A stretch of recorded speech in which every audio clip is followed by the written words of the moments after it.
un des enjeux que j'ai avec la société actuelle, puis je veux pas rentrer dans de gros débats, mais j'ai l'impression qu'on se déresponsabilise beaucoup.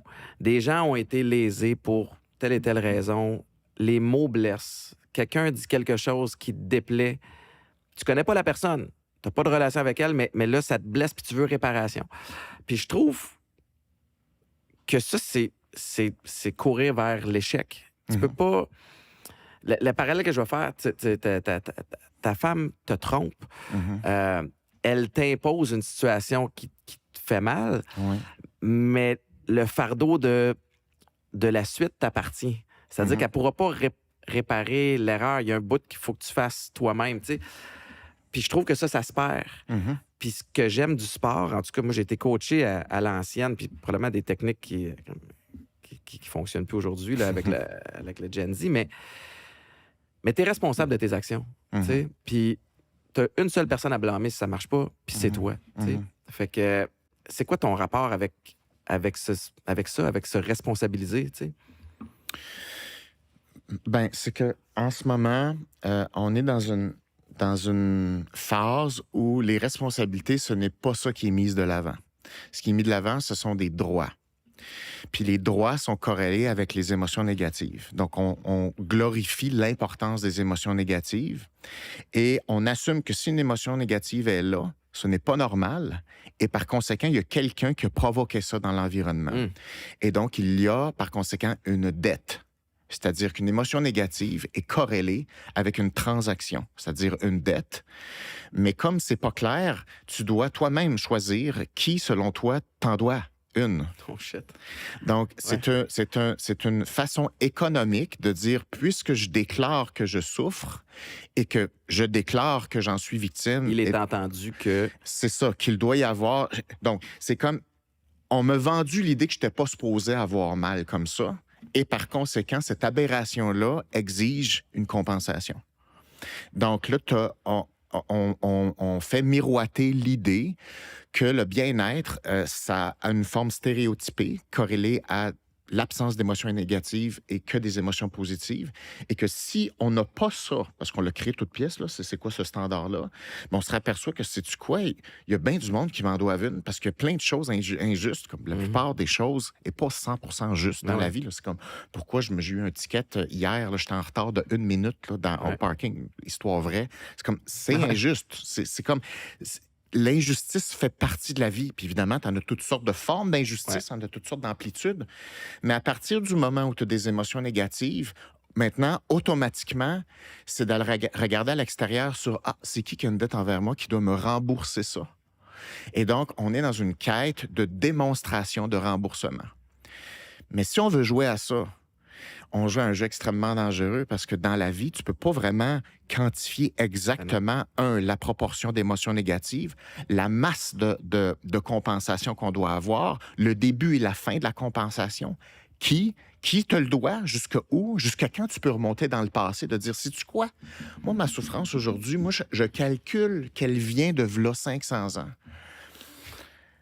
Peut-être, c'est un jeu où personne n'y gagne. Là, exactement. Même la personne qui réclame réparation, encore une fois, comme on disait tantôt, tu rumines dans le négatif constamment. C'est qu'elle va gagner à court terme. Elle va gagner un sentiment de pouvoir. Parce que quand tu es capable d'imposer tes émotions négatives et faire quelque chose d'autre aux autres, tu as un pouvoir hiérarchique. Et les humains sont obsédés par le prestige. OK? Donc, ça, c'est un grand tabou. Personne ne dit non, moi, je veux que tout le monde soit égal. Puis tout ça. C'est pas vrai du tout. Les humains sont obsédés à être supérieurs hiérarchiquement versus les autres. De là, un peu la cancel culture, là, évidemment. Oui. C'est de ça dont il est question. Oui, exactement. Donc, ça me plaît pas, tu t'es. C'est ça. Donc, la façon de neutraliser la hiérarchie légitime, c'est que soit tu écris une culpabilité, soit tu la délégitimises. Fait qu'il faut que tu l'attaques avec un scénario, puis il faut que tu les transformes en oppresseurs.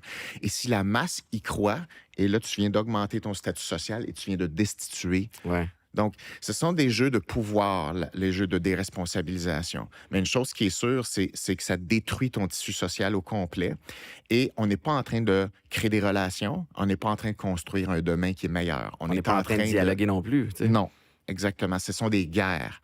Donc, on est dans ça à 100 en ce moment. Mais évidemment, pour pas que ça apparaisse, tu mets des étiquettes de vertu, c'est-à-dire, ouais, mais c'est pour l'égalité, ouais, c'est pour la justice. Puis là, c'est comme, OK, mais personne n'est contre l'égalité, personne n'est contre Ben la non. justice. Mais ce sont des concepts. La vraie vie fonctionne pas comme ça. Donc, ça, c'est une façade décorative marketing. Ouais. Mais la vraie vie, tu peux pas fonctionner comme ça. J'ai l'impression qu'il y a une espèce d'équilibre. En tout cas, j'ai envie de croire qu'il y a un équilibre de gros bon sens, peut-être, qui commence à se replacer, ou en tout cas, peut-être que c'est la chambre d'écho autour des gens qui m'entourent, là, qu'il y a une espèce d'écœur en titre de ce qui est cancel culture, parce qu'on réalise qu'on se limite puis qu'on évite des discussions qui pourraient aider à faire avancer les choses. Euh, que l'importance du dialogue est plus importante que l'importance d'avoir raison puis de gagner son argument. Fait que j'ai envie de croire qu'on s'en va dans cette direction-là, mais de ta perspective à toi, t'en penses quoi? Je pense pas encore, parce que les humains changent uniquement s'ils souffrent, ils sont vraiment pognés dans un mur.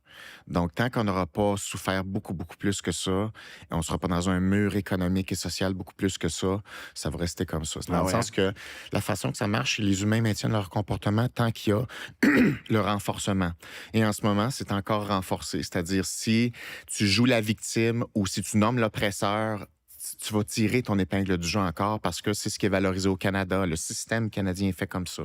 Donc, le système de renforcement fait en sorte que ça marche encore. Tu voyages beaucoup. Est-ce que c'est globalement comme ça, non? Non, vraiment pas, vraiment pas. C'est rendu un peu un running gag. Tu sais, je suis allé dans peut-être 130 pays là, dans ma vie. Là.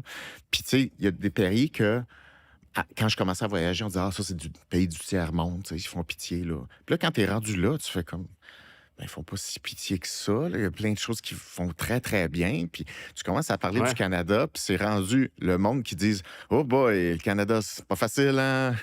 Chez vous, hein? » C'est comme non, vous êtes le pays du tiers-monde, Ben oui. c'est vous qui êtes supposé rusher. Puis c'est comme « Non, faites vos choses, là, tu sais. » Fait que depuis 10 ans, les échos que je reçois m'ont un peu bouleversé parce que c'était comme, ben non, c'est nous. Ça vient chambouler ce que tu as appris. Ben oui, on vient du bon pays. Qu'est-ce que c'est vous là, qui est dans le problème? Mais c'est comme, non, nous, on veut pas dealer avec ce genre d'affaires-là. Ah ouais, hein?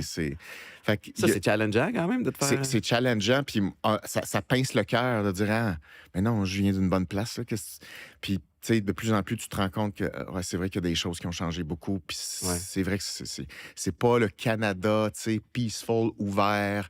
C'est un autre style.